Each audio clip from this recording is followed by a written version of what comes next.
好，同学，我们来开始上6/2/1光的历史。在讲光的历史之前，先跟同学讲我们在探讨光的特性啊，其实在西元以前就有记载了，像是我们这个墨子这一本书中，墨翟就有去讨论那个针孔成像啊、影子啊、凸面镜、凹面镜这些东西就是有在讨论光的一些特性。那接着在西元前也有那个哲学家认为光是直线前进的，所以在光的这个特性啊，直线前进反射这个定律也有被归纳出来，而且在这个荷兰人斯奈尔他也有归类出光的折射定律，以及克普勒呢，他也在这个折射定律当中有发现一个现象叫做全反射。因此，在17世纪以前啊，光的一些特性都被探讨出来了。那特别要跟同学再介绍，就是我们这一节要介绍的重点，就是17世纪的光的本质，说有2种说法。那我们要跟同学介绍，为什么呢？因为大家就知道光的特性之后，就开始在想，那光的本质到底是什么？因此，17世纪有2个著名的物理学家提出来的论点，我们来看一下。首先，第一个就是光的粒子说。光的粒子说就是我们就写粒子说好吧？光的粒子写光粒子说。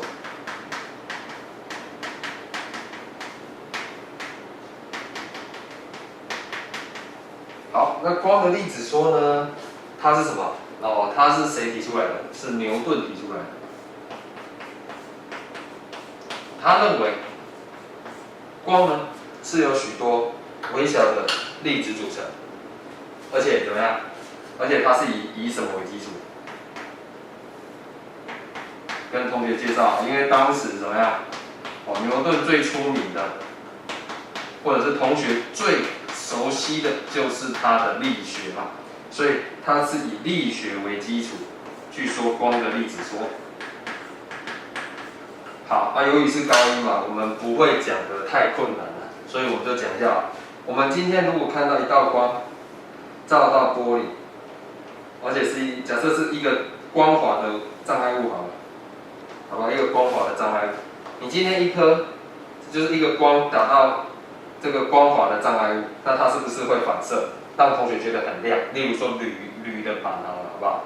或者是一个金属板，我们照光之后，同学在某个角度会感觉非常亮，对不对？那这个就是我们说过的什么？我们说过了反射定律，可是光的反射定律老师还没有讲所以先请同学看老师画就好，好不好？我们如果今天有一道光从这边打过来，那它会有一个特定的角度反射出去，那这是光的反射现象。假设眼睛在这边，我们就看得到了，对不对？眼睛在这边我们就看得到。那它怎么解释光的反射定律呢？光的反射现象呢？它就是用什么？光是一颗粒子嘛，就好像你拿一颗球打到地上，那它的角度也是依循着这一种状况，让我们看到。所以它用光的粒子说呢，去解释反射现象。好，就像这个样子。好，那光也会折射，就像我们水。就像怎么样，我们打入不同介质也会折射光也会有这个现象，可以吗？好，那它是怎么去解释的？它怎么去解释折射这个现象？我们来看一下。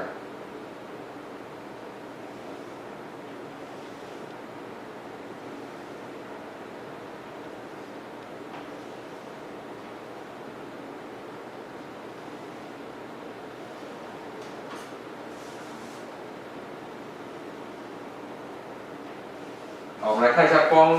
假设从这个空气打到水中，好不好？上面是空气，下面是水。那这一个是界面，就是它们交界面，好不好？水跟空气之间的界面。好，那它怎么去解释呢？它怎么去解释这个光从空气打到水中会有偏折的现象呢？哦，那它是用什么？他说哦，今天一颗粒子往这边移动嘛，对不对？不好意思，往这个方向移动。哦，假设有一颗粒子，它往这个方向开始移动，那它会经过这个界面嘛，对不对？它这个牛顿就说呢，当我们经过这个界面之后，会加速，哦，会加速，所以加速之后，原本行进方向应该是跟原本的路线平行才对。哦，当我们下来的时候，应该要跟它平行嘛，对不对？可是因为你在这个界面的时候，你怎样？哦，会加速。哦，啊，它是提重力加速还是这个受到吸引加速呢？没关系，都可以。反正它提出在界面的时候会加速，所以你的速度增加了，你会怎样？哦，会有偏折的现象，跑到这边来。哦，所以会跟你原本的路线、虚线的方向偏折一点。哦，偏折一点过来。好，这是他提出来的。好，那当然，牛顿看到光的折射现象之后，那他提出了这一个模型出来，跟大家讲说，哦，因为光呢，一颗粒子嘛，哦，就是这个模型打到界面的时候有如斜坡，那你进入斜坡受到重力影响嘛，对不对？好，受到重力影响，加速，造成你速度变大，速度变大，你就不会沿原路线，你会偏折一下，哦。往内偏折，然后继续前进，可以吗？好，以上是这个牛顿解释光的反射与折射现象。哦，他是这样子解释的。好，跟同学介绍一下，完全是力学的基础嘛。为什么？一颗球打到障碍物，反射，力学基础。一颗球通过界面，通过水和空气，哦，水和空气之间的界面，就好像经过斜坡一样。这个模型是牛顿提出来的哦，不是真的水跟空气之间的界面有这个斜坡哦，它是提出说打到界面的时候，就好像球经过斜坡的感觉，哦，会加速哦，受到重力加速，然后造成速度变快而有所偏折。好，因此以上呢是老师跟同学介绍牛顿光粒子说，简短的去解释反射现象跟折射现象。好，那光的直线前进就更不用说了。为什么？你今天在地上哦丢一颗球，或者是撞击一颗球，这颗球直线前进嘛，对不对？如果你的力的方向一定，它是直线前进，所以这个没有问题。好，那另外一个说法呢，则是认为光是波动的，所以我们来看一下第二个光波动说。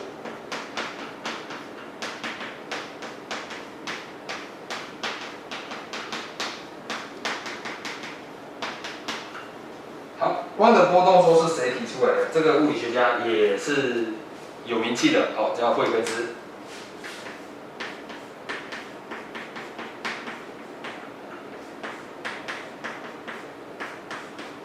哦，惠更斯他提出来说，光波动说。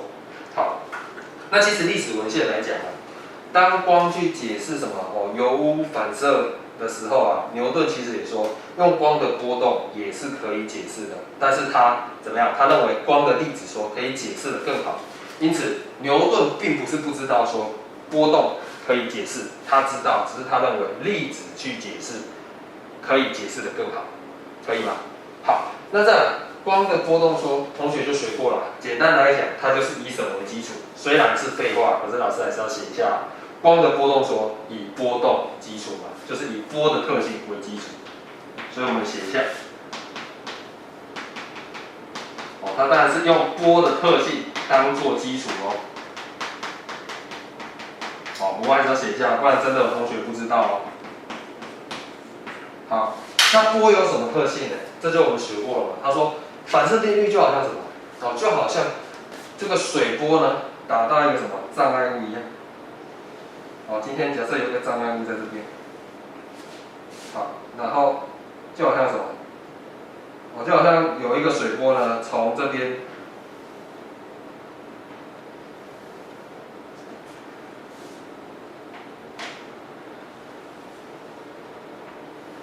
哦，从这边打进来，哦，水波前进的方向，老师画一下吧，前进的方向往这边啊，哦，是当初是往这边前进的。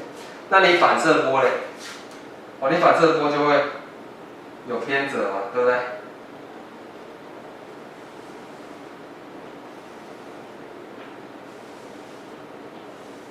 哦，就会反射出去。那反射的方向哦是垂直于波前，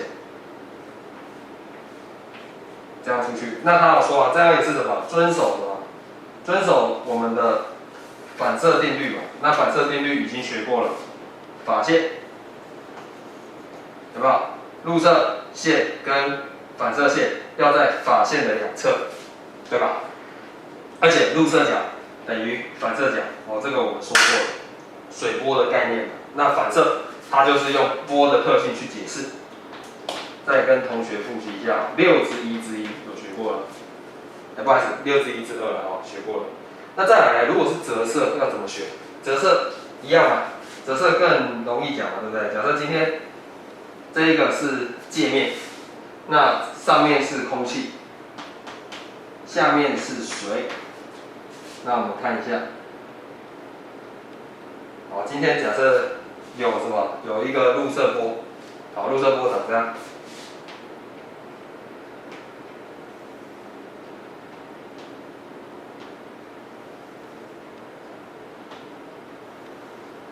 好，入射波嘛，那它是不是这样子进来？好，那传递方向是这个方向。那它怎样？遇到水的时候会偏折嘛？那我们说过偏折是这样子，移动，对不对？好，那这个画的有一点不准了，把它调一下。好，那发现怎样？会有偏折的现象，也就是说，原本入射方向是这个方向，哦，波的前进方向是这个方向。那你现在变成什么方向？哦，你变成垂直它嘛，所以你变成是这个方向，哦，往这边前进。所以你的路径有偏折，而且一样都是怎么样？都是偏向法线的。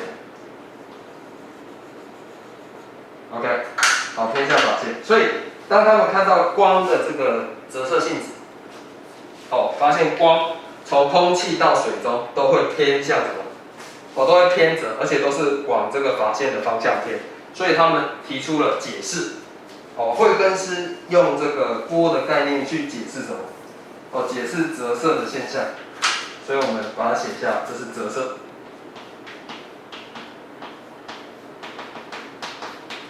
好，所以在这边跟同学解释一下，好不好？不然以前教学哦，就是只有说哦，牛顿提出公理指说以力学为基础，然后惠更斯提出光波动说以波为基础，都没有画图给同学看，所以老师就唤起一下回忆。力子说有解释光的反射折射，那个波动说也有解释光的反射折射，但是更重要的一点，如果都可以解释，大家都会接受啊，对不对？可是就是他们有一个地方论点不相同哦，不相同在哪里？老师把它写在下面哦。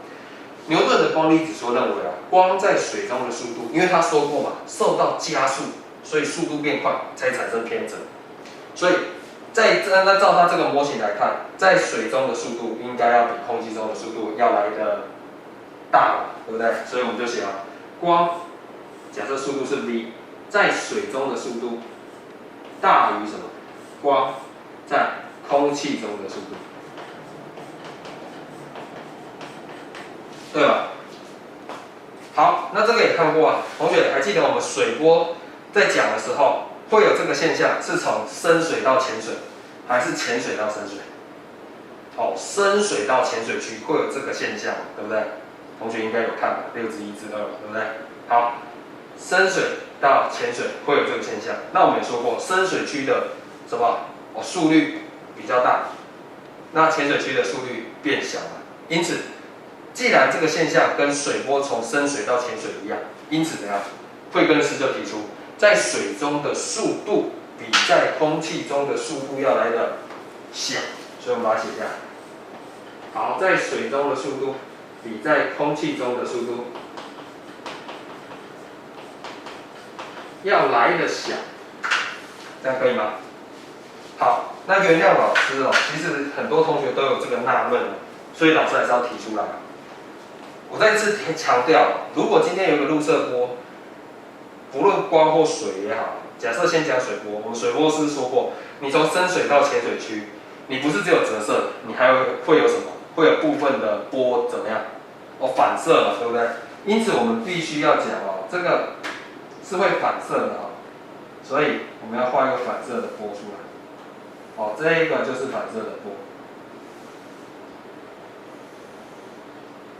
哦，所以我们看到水波，或者是看到光从空气打入水中，其实入射波会有怎样？哦，部分的应该讲入射光啊，入射光会有部分的光反射出去，那也有怎样？也有部分的光折射到水中，这才是我们应该看到的现象。好，那这边就同学应该有些人眼尖就会想到说，老师，那为什么粒子说从空气打到水中会部分怎么样？哦，为什么没有这个就看不出来？如果用这种模型的话，粒子照理说不会反射啊，不会有部分反射，只会有部分折射，对不对？好，那在这边要跟同学讲，牛顿不是没有解释这个现象，他也有解释这个现象，只是他用什么？哦，用几率去解释，就是怎么去算说，哦，它有多少几率会反射啊，它有多少几率会折射啊，所以这个情况是相当复杂。那惠更斯的解释是非常简单明了，很好了解。好，那同学还记得吗？17世纪是一个什么？哦，实验为主，而且还有数学理论为主的一个年代。那由于牛顿怎么样？哦，他的力学发展哦很正确，而且有什么？有精确的数学存在，对不对？所以，而惠更斯怎么样？他只有理论，但是他缺乏数学的这个验证，对不对？哦，你没有数学的基础，而牛顿有，再加上牛顿已经鼎鼎有名了，所以当时的时代大家都相信这个什么？光是一种粒子，而不是波动。为什么？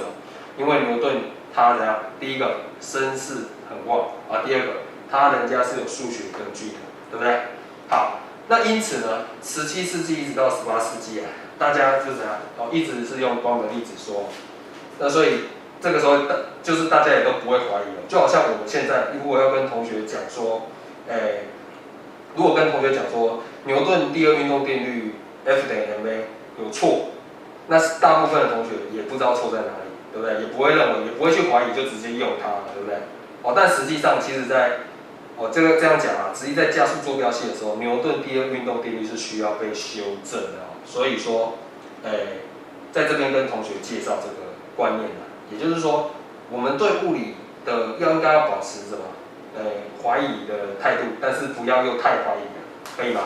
好，所以讲到这边，我们就说了，牛顿的光粒子说大概沿用了100多年吧，他直到什么时候才又被人家质疑？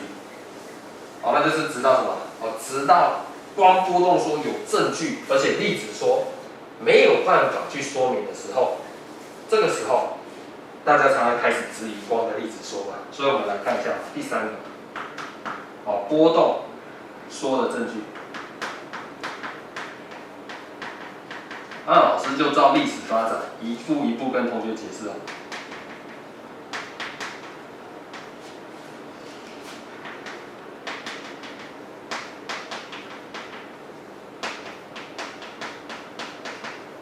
好，波动说的证据有哪一些呢？首先啊，就是跟同学讲年代，1801年，哦，杨格他怎么样？老师科学家的名字用说的不行好不好？杨格发现了一件事情，叫做光的干涉现象跟绕射现象，对不对？最著名的叫什么？双狭缝干涉实验，对不对？双狭缝干涉实验后面会提到。那我先讲，发现什么？好，发现光的什么？干涉、绕射。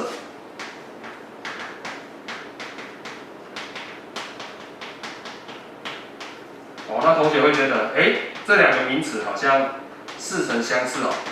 没有错，同学，我们在上水波的时候，我们有学过水波的干涉，有没有？水波槽实验也学过绕射嘛，对不对？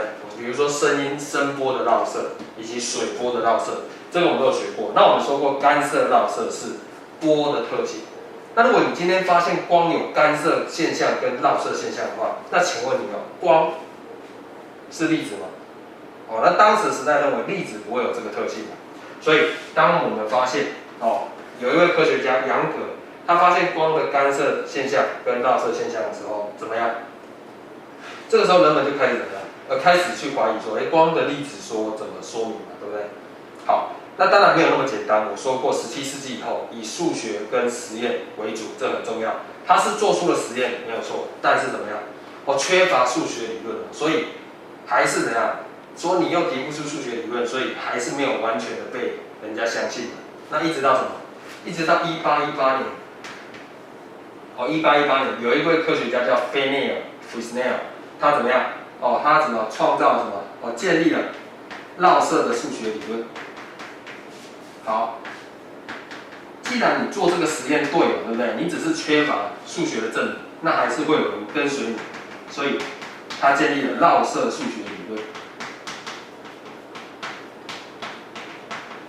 好，那为什么要跟同学讲这个很重要？因为你有数学基础，数学是什么？自然的语言嘛。所以如果你有这个理论又解释得通，那人们才可以信服嘛，对不对？所以1818年，菲涅尔建立了绕射数学理论。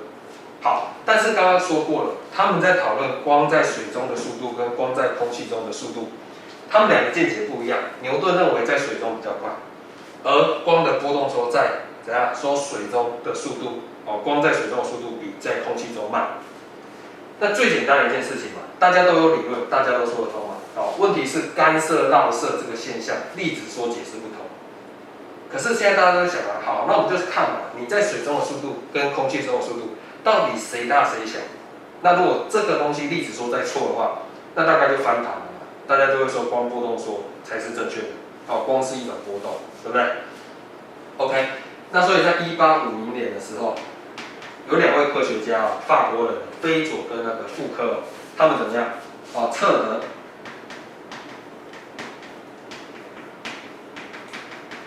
测得光速怎样？光速在什么水中？我们还是写参考的啦。测得光速 v 水小于什么？在空气中。好，那这个情况怎么样？这个情况就很明显了。第一，干涉绕射光的干涉绕射现象，牛顿粒子说没有办法说明。好，第二，我们也有数学理论了。第三，我们也准确的测得光速，而且说光速在水中跟在空气中，水中比较小，那波动说就解释成功了嘛，对不对？这样可以吗？好，那大约也是在同样的时期的时候，大约在这个年代左右的时候呢，我们说过嘛，马克思韦他提出了什么？提出了电磁波的存在，预测电磁波存在。马克思韦他预测电磁波的存在。那你说老师，电磁波跟这个有什么关系？关系可大了。为什么？因为他说光就是一种电磁波。他预测了电磁波，而且说什么？说电磁波的速度就是光速 c， 可以吗？再说一次马克思韦预测了电磁波的存在，而且他用数学去推算什么？推算说这个光的速度就是光速，就是他们所测得的光速。不好意思电磁波的速度就是光的速度。好，那接下来呢？1888年，好，有名的科学家就是谁发现了电磁波的存在？证实了电磁波的存在，就是赫兹嘛，对不对？所以赫兹证实电磁波的存在。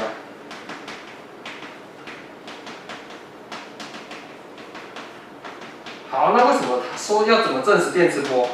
你可以证实它存在，可是你要怎么说它是电磁波？它怎么是一种波啊？那同学当然就是怎样去做它的什么？做它波的特性干涉、绕射，对不对？还有它也可以反射，也可以折射。那所以赫兹做了这些实验，证实了电磁波的存在。OK， 所以在19世纪末，19世纪末其实大部分的人都认为什么？都认为说光就是波动，不是粒子。为什么？第一，粒子没办法解释光的干涉现象、绕射现象。第二，光的粒子解释说错了。为什么？因为他说在水中的速度呢，怎么样？大于在空气中的速度。可是实际上测量不是这样。好，那我相信同学，在我一系列严厉的批评，同学可能会说牛顿很好笑其实他不好笑。为什么？因为人家可以说出一个圆，然后让大家信服他100多年，这也是一件非常不简单的事情。而且大家都不会对他提出质疑，一直到后来大家有发现实验才慢慢来。所以牛顿是非常厉害的哦，我不会说他不厉害，所以老师不是在批评牛顿有错什么的哦。好，那后来呢？后来怎么发展？毕竟老师讲到19世纪末，他现在21世纪初了嘛，对不对？所以还要继续讲下去啊。好，赫兹怎么样？我们继续写啊。赫兹他在做电磁波实验的时候怎么样？并发现什么？他发现了一个现象。这个现象是我们第8章会讲的，就是光电效应。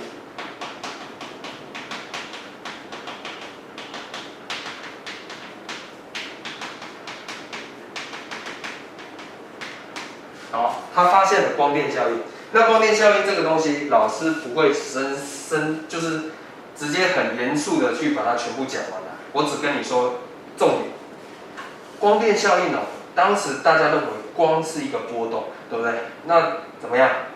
就用波动去解释这个光电效应，结果发现完全解释不通，因为它有一些现象怎么样？没办法解释。有些需要时间延迟的，就是需要一段时间才会出来的东西，结果它马上就出来了，所以一直解释不通。那解释不通之后呢，怎么样？就有人提出什么？提出另外一个观点来解释嘛。那一位就是爱因斯坦。那我们来看一下，因为爱因斯坦的提出而造成什么？造成光的本质又翻盘了。所以我们来看一下粒子说的有效证据。或者直接不要讲粒子好不好？这个讲粒子好像太糟糕了，所以第4个，光具有波粒二元性。那至于什么是波粒二元性，我们最后会说，或者说二象性。好，光具有二象性，那我们就写了1905年。爱因斯坦呢提出光子说，或者说光量子说也可以。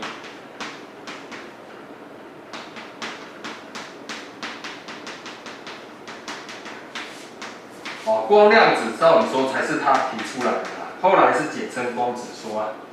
好，那他提出什么？光子说。那光子说是不是粒子说？这不太一样，因为他说光是怎样？是一颗颗具有什么？具有能量的粒子组成。他提出这个是没错了。光子说，他说光是怎样？是一颗一颗具有能量的粒子组成，可以吗？好，老师用说的哦。再说一次哦，他说光子说是一颗一颗具有能量的粒子所组成，然后怎么样？他提出这个说法呢，成功解释什么？光变效应。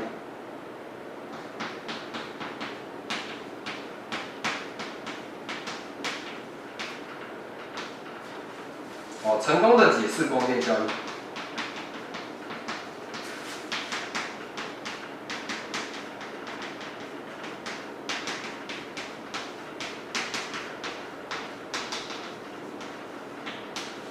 好，成功解释光电效应，结果竟然是用什么光的粒子去说，那就很奇怪了。从以前17世纪有粒子波动，一直到什么19世纪开始说了光是波动，那现在要说粒子，如果他再这样子讲的话，其实争执不休了，对不对？所以爱因斯坦他怎样？他提出了一个说法，他说什么？他提出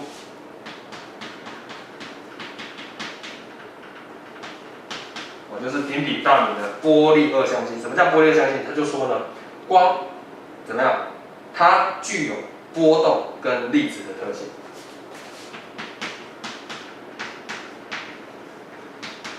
那你同学可能会觉得很奇怪，可是我们等一下来看一下。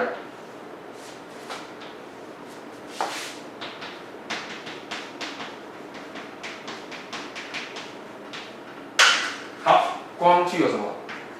波动，还有什么粒子的特性？好，这一句话就是光的波粒二象性的解释。好，所以他提出来说，光具有波动和粒子的特性。同学可能会觉得很奇怪，为什么？一颗球它是粒子嘛，对不对？好，水波是波动。好，那照理说波动跟粒子应该是怎样？分布应该是可以分得很清楚才对啊。为什么光可以同时就是光是具有这两个特性，对不对？比如说我们丢球什么的，我们也看不出它的波动。好，那这个在第8章我们会说明哦，所以老师在这边只能以一个很简单的例子来讲哦。假设波动呢是男生哦，粒子是女生，好不好？举这个例子，同学比较能接受啊。你现在敢说男生就全部没有女生的个性吗？对不对？有嘛？有些男生怎么样，也是刻板印象。女生，我们对女生的刻板印象比较温柔嘛，有些男生也很温柔，对不对？所以我们会说怎样？他有几%像女生，几%像男生，我们不会说他完全是一个男生嘛，对不对？好，那像女生有没有很像刻板印象男生中的粗暴？也有嘛，对不对？所以就是大概以这个概念跟同学先解释一下。那这个地方我们第8章会说明为什么光什么叫做波粒二象性甚至最后还翻过来倒过来看，如果光具有这些特性，那粒子有没有可能也具有波动的特性呢？这个最后我们会再讨论在第8章。可以吗？好，因此在这边跟同学介绍光的历史，主要要讲的是第一，科学发展就是这样子当下我们认为是对的，100年后、200年后，没有人知道谁会永远是对的。所以，当我们在念科学这个单元的时候我想同学应该是保持比较谦虚的态度因为没有人敢说它的定律一辈子是对的。好，第二，那光，我们在探讨光的本质的时候举个例子比较贴切，就是很像瞎子在摸象。它今天怎样？反射、折射，我们解释得通，就说它是粒子，对不对？好，那反射，波动也可以解释反射、折射。好，那接着后来做了一些实验，它有干涉到射，所以又说它是波动。那最后在解释光电效应的时候，我们又说什么？我又说要用粒子的特性来解释，才解释得出来。好，因此我们对光的本质的探讨，如同什么？一个瞎子在摸象，摸到有什么特性，我们就说它具有这个特性。好，那相信现在大家对这个光的特性有很了解那应该是最后这一句话让大家普遍去接受。但是100年后、200年后过去，会不会改变？这个没有人敢保证不会，也没有人敢保证会所以跟同学介绍一下光的历史发展，到这边。